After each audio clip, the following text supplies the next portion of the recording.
நூற்றாண்டு விழாவில் கலந்து கொண்டு உங்களை எல்லாம் சந்திப்பதில் பெரும் மகிழ்ச்சியும் பெருமையும் அடைகிறேன்.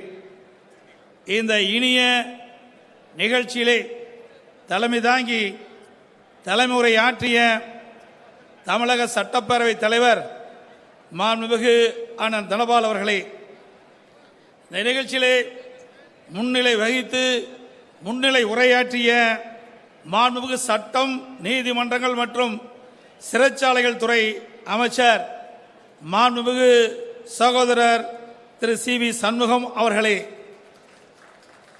இந்த நிகழ்ச்சியிலே வரவேற்புரை நிகழ்த்திய தமிழ் வளர்ச்சி மற்றும் செய்தித்துறை செயலாளர் அவர்களே, கள்ளக்குறிச்சி நாடாளுமன்ற உறுப்பினர் டாக்டர் சகோதரர் காமராஜ் அவர்களே, ஆரணி நாடாளுமன்ற உறுப்பினர் அறிவுச்சோதரர் திரு வே. ஏழுமலை அவர்களே, உளுந்தூர்பேட்டை சட்டமன்ற உறுப்பினர் மரியாதைக்குரிய சகோதரர் ரா. குமரகுரு அவர்களே, கள்ளக்குறிச்சி சட்டமன்ற உறுப்பினர் மரியாதைக்குரிய சகோதரர் திரு ஆ. பிரபு அவர்களே, வானூர் சட்டமன்ற உறுப்பினர் மரியாதைக்குரிய திரு எம். சக்கரபாணி அவர்களே, மற்றும் இந்த சிறப்பான நிகழ்ச்சியிலே கலந்து கொண்டு சிறப்பித்துக் கொண்டிருக்கின்ற மாண்புமிகு அமைச்சர் பெருமக்கள், மாண்புமிகு அமைச்சர் அண்ணன் திண்டுக்கல் சீனிவாசன் அவர்களே, மாண்புமிகு அமைச்சர் அண்ணன் செங்கோட்டையன் அவர்களே, மாண்புமிகு அமைச்சர் அண்ணன் செல்லூர் ராஜ் அவர்களே, மாண்புமிகு அமைச்சர் சகோதரர் தங்கமணி அவர்களே, மாண்புமிகு அமைச்சர் சகோதரர் திரு வேலுமணி அவர்களே, மாண்புமிகு அமைச்சர் அண்ணன் ஜெயக்குமார் அவர்களே, மாண்புமிகு அமைச்சர் அண்ணன் கே.பி. அன்பழகன் அவர்களே, மாண்புமிகு அமைச்சர் சகோதரி டாக்டர் வி. சரோஜா அவர்களே, மாண்புமிகு அமைச்சர் சகோதரர் எம்.சி. சம்பத் அவர்களே, மாண்புமிகு அமைச்சர் அண்ணன் கே.சி. கருப்பணன் அவர்களே, மாண்புமிகு அமைச்சர் சகோதரர் ஆர். காமராஜ் அவர்களே, மாண்புமிகு அமைச்சர் அண்ணன் ஓ.எஸ். மணியன் அவர்களே, மாண்புமிகு அமைச்சர் சகோதரர் உடுமலைப்பேட்டை கே. ராதாகிருஷ்ணன் அவர்களே, மாண்புமிகு அமைச்சர் அண்ணன் ரா. துரைக்கண்ணன் அவர்களே, மாண்புமிகு அமைச்சர் சகோதரர் கடம்பூர் ராஜ் அவர்களே, மாண்புமிகு அமைச்சர் சகோதரர் ஆர்.பி. உதயகுமார் அவர்களே, மாண்புமிகு அமைச்சர் அண்ணன் வெள்ளமண்டி என். நடராஜன் அவர்களே, மாண்புமிகு அமைச்சர் சகோதரர் கே.சி. வீரமணி அவர்களே, மாண்புமிகு அமைச்சர் சகோதரர் கே.டி. ராஜேந்திர பாலாஜி அவர்களே, மாண்புமிகு அமைச்சர் சகோதரர் ப. பெஞ்சமின் அவர்களே, மாண்புமிகு அமைச்சர் சகோதரி டாக்டர் நிலோஃபர் கபில் அவர்களே, மாண்புமிகு அமைச்சர் சகோதரர் எம்.ஆர். விஜயபாஸ்கர் அவர்களே, மாண்புமிகு அமைச்சர் சகோதரர் எம். மணிகண்டன் அவர்களே, மாண்புமிகு அமைச்சர் சகோதரி திருமதி வி. எம். ராஜலட்சுமி அவர்களே, மாண்புமிகு அமைச்சர் அண்ணன் ஜி. பாஸ்கரன் அவர்களே, மாண்புமிகு அமைச்சர் சகோதரர் சேவூர் எஸ். ராமச்சந்திரன் அவர்களே, மாண்புமிகு அமைச்சர் சகோதரர் பி. பாலகிருஷ்ண ரெட்டி அவர்களே, மற்றும் இந்த இனிய நிகழ்ச்சியில் கலந்து கொண்டுள்ள அரசு தலைமை கொறடா மரியாதைக்குரிய சகோதரர் திரு ராஜேந்திரன் அவர்களே,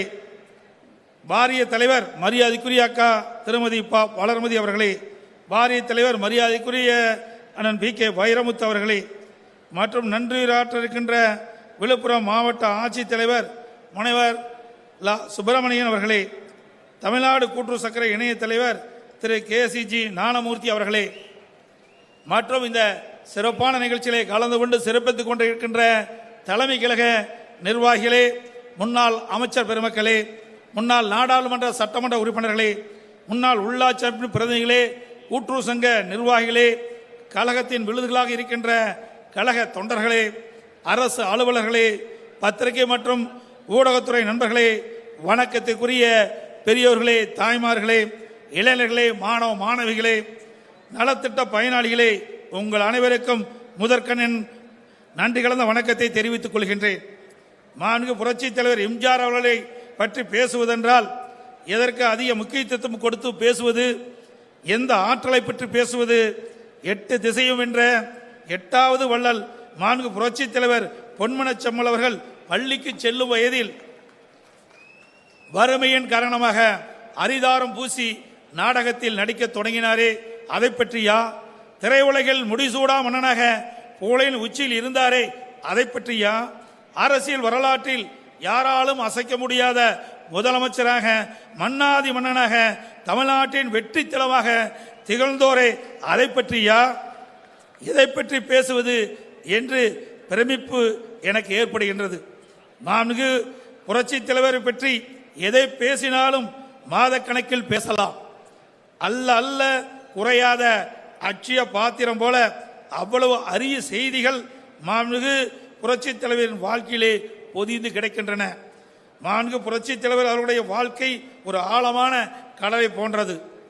அதில் மூழ்கினால் எல்லோருடைய வாழ்க்கைக்கும் தேவையான விலை மதிப்பற்ற முத்தான படிப்பினை கிடைக்கலாம்.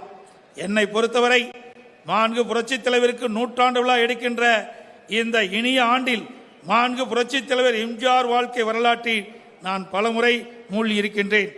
இன்னும் 27 மாவட்டங்களில் 27 முறை நான் மூழ்க ஆவலோடு இருக்கின்றேன்.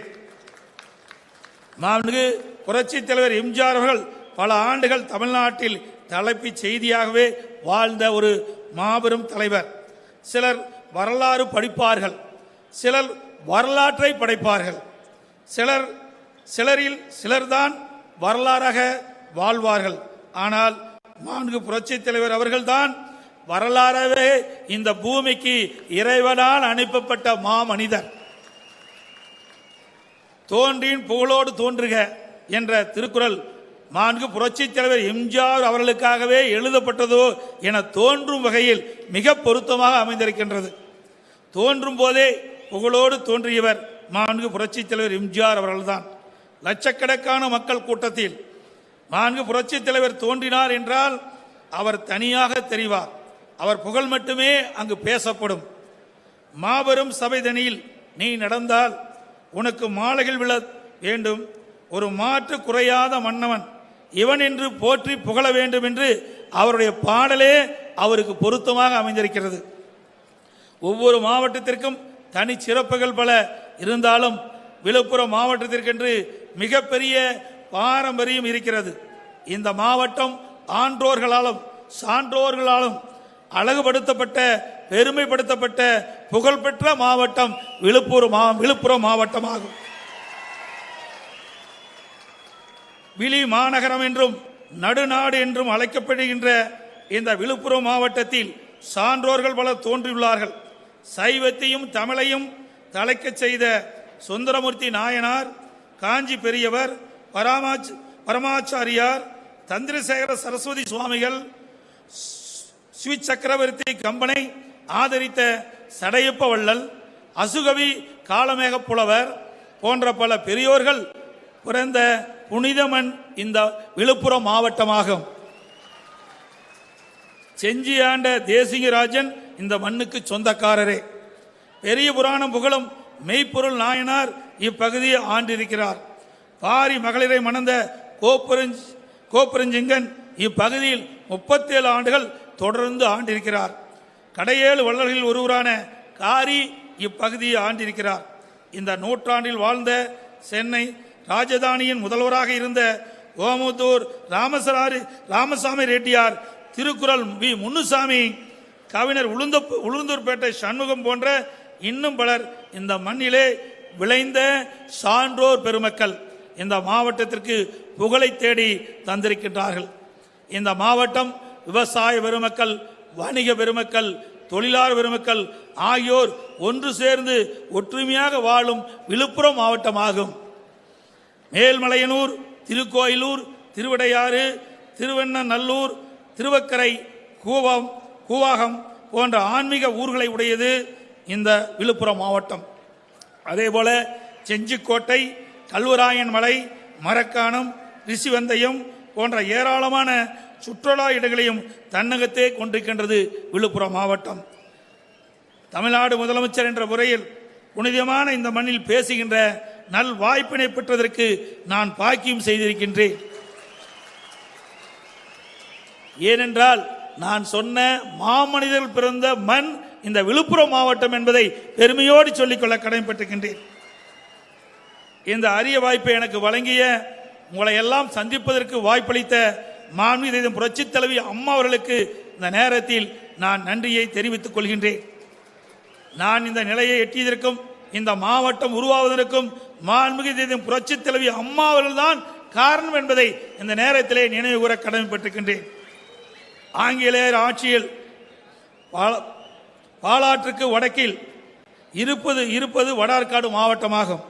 தெற்கில் இருப்பது தென்னார்காடு மாவட்டமாகவும் உருவாக்கப்பட்டது. பின்னர் தென்னார்காடு மாவட்டத்தில் இருந்து 1993 ஆண்டு மாண்பு இதயம் புரட்சி தலைவி அம்மா அவர்களால் புதிய மாவட்டமாக உருவாக்கப்பட்டதுதான் இந்த விழுப்புரம் மாவட்டம்.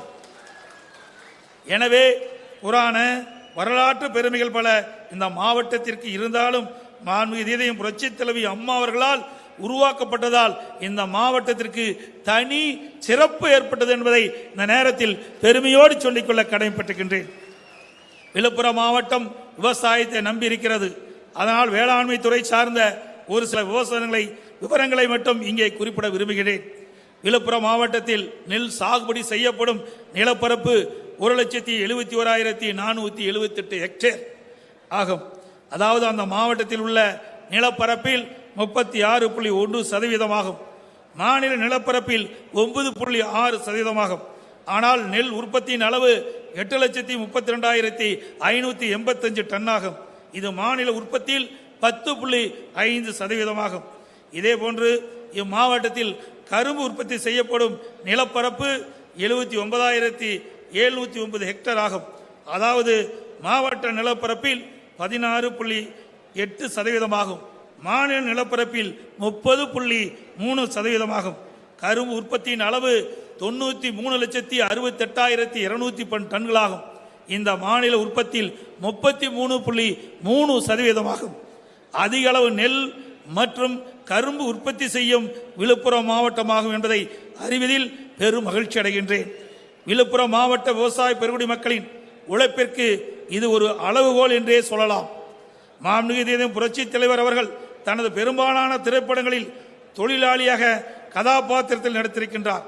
அவற்றில் விவசாயி கதாபாத்திரத்தினை ஏற்று நடிக்கும் போது அவர் உண்மை விவசாயவே மாறிவிடுவார். காரணம், விவசாயிகள் மீதும் விவசாய பெருங்குடி மக்கள் மீதும் மாண்புமிகு புரட்சி தலைவர் அவர்களுக்கு மிகுந்த அக்கறையும் ஈடுபாடும் இருந்தது.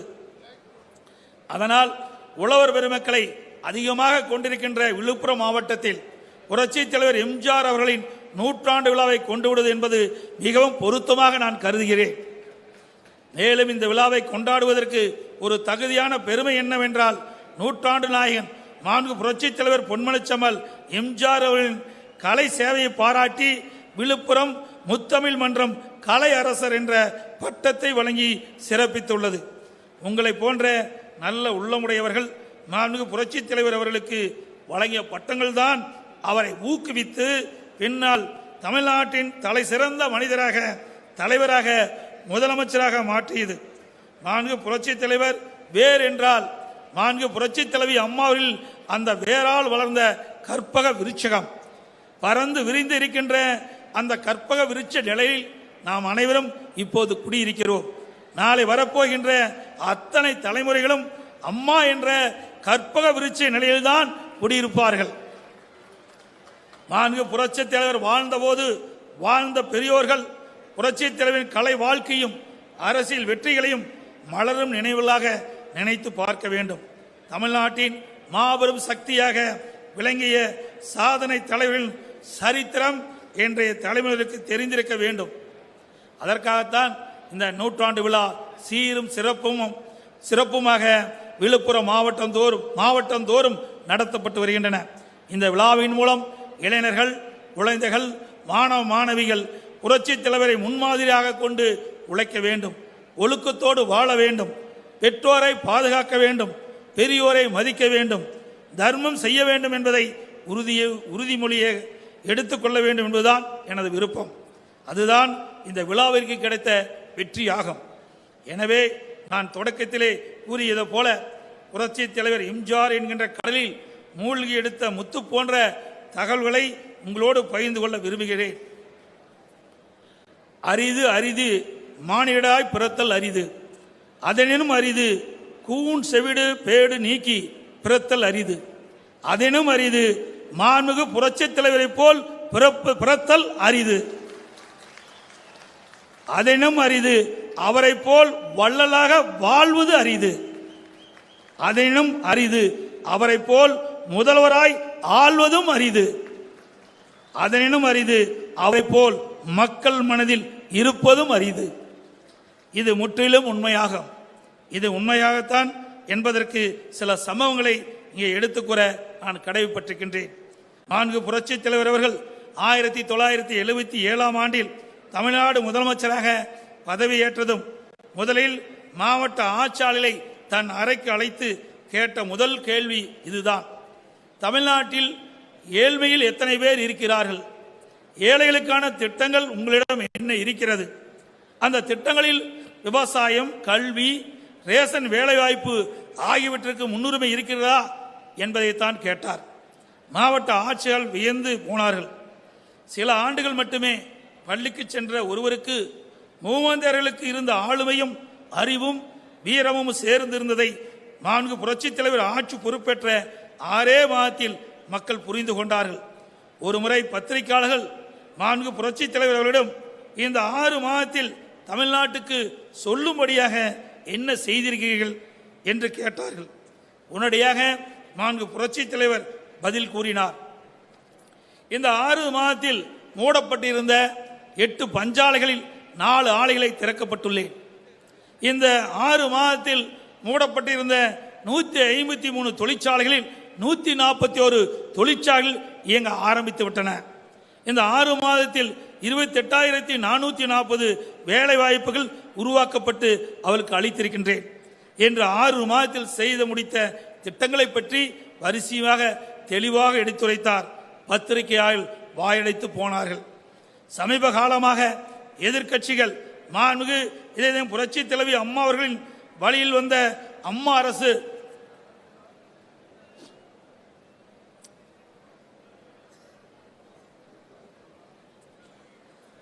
மத்திய அரசின் இணக்க போக்கை விமர்சித்து அறிக்கையில் வெளியிட்ட வண்ணம் இருக்கின்றன.